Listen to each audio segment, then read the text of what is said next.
now, some news from the world over. The Australian bishops are holding firm against a new law that in effect would require priests to break the seal of confession.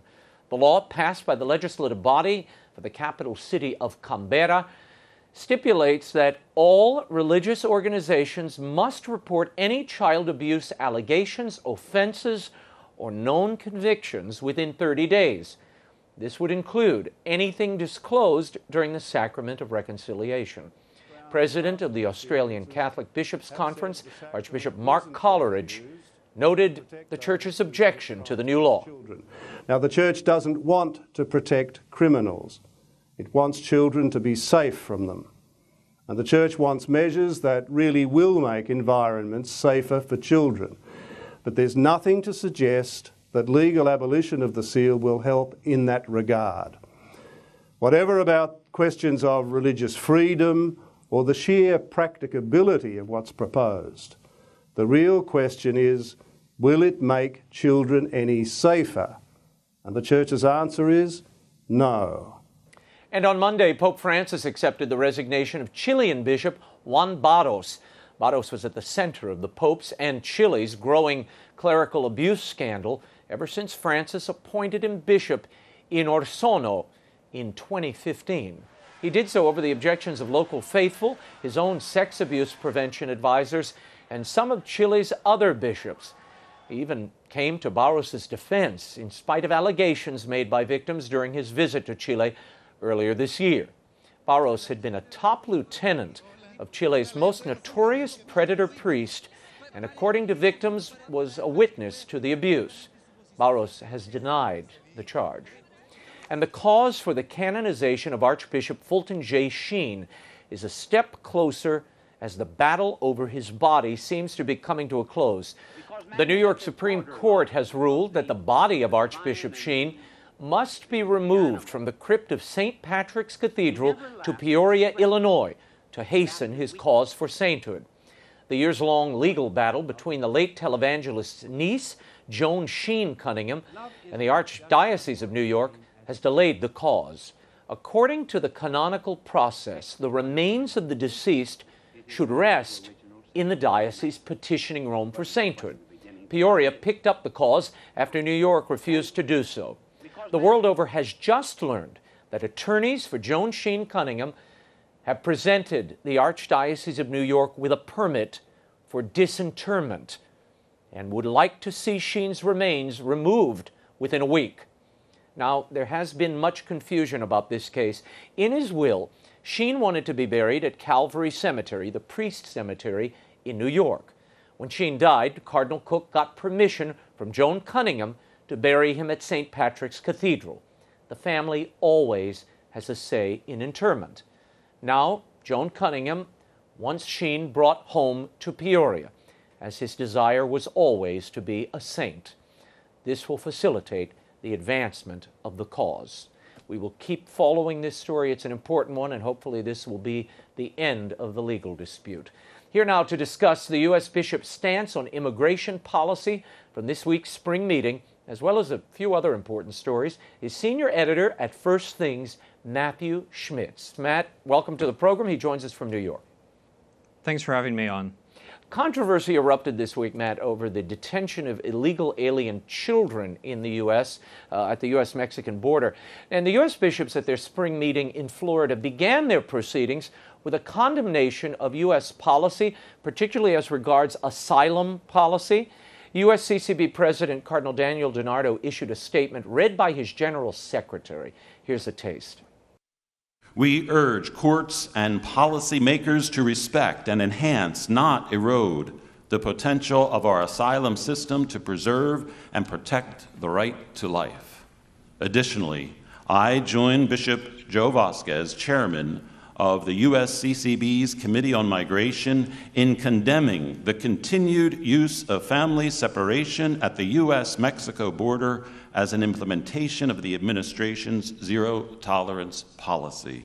Give me your reaction to that. And again, I think the bishops may be conflating two things here. One, asylum policy, which is narrowing, and we'll talk about that in a minute. And the other is longstanding American law connected to the Flores decision, which demands that children be separated from their parents and they be housed in a facility in the United States and then released into the country. Your take, Matt.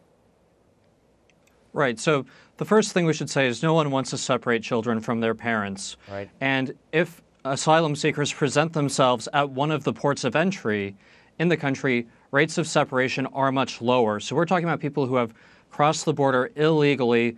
They're being charged with a crime, and the children are being taken from them. The government is trying to connect them with their families. But ultimately, the solution to this is going to be reducing that flow of illegal traffic across the border. That's what's going to prevent the separation of children from their parents. Yeah. They seem to be elevating this issue, the issue of immigration, and making it part of the life issues. It's a return to the old, Joe Bernardin seamless garment vision for the church. Is this legitimate in your mind? No, it's not. In my view, abortion is a unique evil. It is per se wrong to kill the life of an innocent unborn child. Immigration is different. Every nation has to have borders. It has to attend to national security. These are principles that our bishops have repeatedly affirmed. I think the bishops are very sensitive to the fact that they're leading a church that's increasingly Hispanic. Catholics under 30 are majority Hispanic. Right. However, Zogby did a poll in 2016 showing that 58% of Hispanics in America favored Trump's immigration policies. Many of them said that they did not like Trump personally, but they favored his policies. Furthermore, 78% of Hispanics in America oppose increased immigration. So there's a lot of nuance to these issues. Mm-hmm. Yeah, well, I mean, one of the things we're not hearing is there's been a 625% increase in the number of family units and unaccompanied minors at the border since last April. So they're trying to respond to that, but it should be said there's a Flores decision. You can look it up. I think it goes back to 1997. And that requires when an unaccompanied minor comes here, or even a family unit, that the child be taken and put in, they can't be kept for more than 20 days, but they have to be kept in a facility and then released into the United States. Now, that loophole is being exploited now. There's a lot of people gaming the system, and they're saying, well, I'm not going to get in line. I'm not going to apply for citizenship. I'm going to go this route and just throw my kid over the border. There's something to be said, and the bishops, it's a shame they're not saying it, about the evil of a system that incentivizes family disunity and family rupture. I mean, it's pitiful what they're going through in these countries in South and Central America. I understand that, but to incentivize them to come here and throw their children over the border seems, a wrong that should be righted as well. And I think there's certainly a lot of emphasis here in D.C. on fixing that law. Go ahead. Right. I think everyone wants to have a humane approach and avoid these situations where children are being separated from their parents. The question is how to reduce that. Now, the majority of asylum seekers we have coming over the U.S.-Mexico border are not from Mexico. Right. They're from Central American countries like Guatemala, Honduras. Now, Colombia. Under international law, the first place they should seek asylum is their country of direct entry, the first country that they enter into. So we need to be in discussion with the authorities in Mexico to see if some of these people can receive asylum there. And above all, we need to reduce incentives that are causing people to make moves that are dangerous, dangerously moving across borders, putting their lives in the hands of traffickers. Yeah, and the traffickers are gaming the system, trying to pass people off as asylum seekers or as asylum, respectable and serious asylum seekers. And the Justice Department at the same time is trying to clamp down on some of those loopholes. So the other day, Attorney General Sessions said, we're not going to grant asylum for people who are fleeing gang violence or domestic abuse. That's something that needs to be handled in the home country. The bishops are lashing them over that. I want to go on. I want your reaction to this.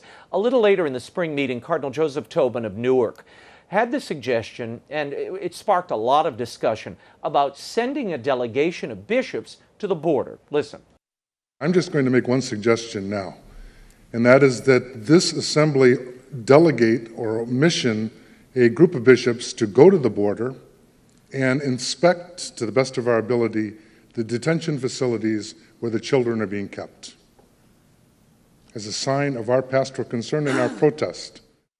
Matt, your reaction to the bishops going down and appointing themselves to basically inspect detention facilities in the U.S.? The bishops should be attentive to the concerns of their flock. I'm glad for the intentions of the bishops, but I think it's important to bring some nuance here. As I mentioned earlier, Hispanic Americans, Hispanic Catholics are law-abiding citizens. They want the laws of our land to be followed. They do not support illegal immigration. I think it would be a mistake for the church to speak in a way that suggested that defending the border is per se immoral. If we're interested in addressing the practical solution on the ground, I think we're going to have to talk about the practical situation on the ground. We're going to have to talk about practical solutions. If we're interested in grandstanding, we'll have a lot of high-flown rhetoric instead of trying to hammer out a workable political compromise. Well, I think, look, the bishops have their heart in the right place. They want to ensure that families stay together. They've long protected, and the church should help people new to this country. That's absolutely essential and a part of the church's long-standing social mission. The question is, should it be getting involved in the nuances and delicate nature of public policy disputes? The biggest bombshell came during the migrant discussion. It came amid the talk of family separation, and it was an intervention by the Bishop of Tucson, Arizona, Edward Weisenberg. He offered this. In light of the canonical penalties that are there for life issues, I'm simply asking the question if perhaps our Canonical Affairs Committee could give recommendations, at least to those of us who are border bishops, on the possibility of canonical penalties for Catholics who are involved in this. I think the time is there for prophetic statement. I also think, even though what I'm saying may be a little risky or dangerous, I think it's important to point out that canonical penalties are there in place to heal, first and foremost to heal, and therefore, for the salvation of these people's souls, maybe it's time for us to look at canonical penalties. Basically, what he's calling for are canonical penalties for Catholic Border Patrol and ICE agents who are enforcing existing U.S. law. Your reaction, Matt? The first thing I would say, today, in the year 2018, the majority of border control officers are Hispanic Americans. They're patriotic Americans. Many of them are Catholic. Many of them are the children of immigrants. Some of them are immigrants themselves. So when we're talking about canonical penalties for border control agents, we are talking about penalties for Hispanics.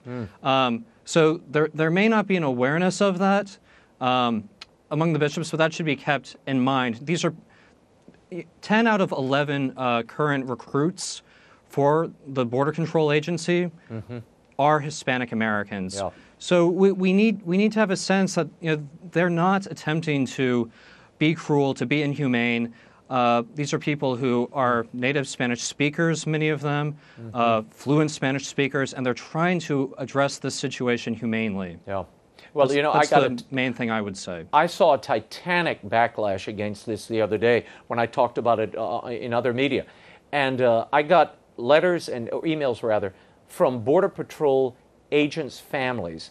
And as you said, these are legal immigrants who came into the country. 2 of them that I heard from were veterans on top of it, and then they became Border Patrol agents. And they're like, wait a minute, so I'm going to be denied communion for enforcing the law of the land and protecting my country? I think the bishops are on a very kind of delicate, as the bishop said there, dangerous and risky slope here. And we'll see where this ends up. Matt, I want to move on to other issues. Pope Francis this week challenged energy and oil executives to act on climate change. 3 years ago, you'll remember his Laudato Si, the environmental encyclical, called for us all to be aware of creation and particularly drew our attention to climate change, which has been a priority for his pontificate. Now, he says they have to find other sources of energy and move beyond fossil fuels. How do you think this is playing?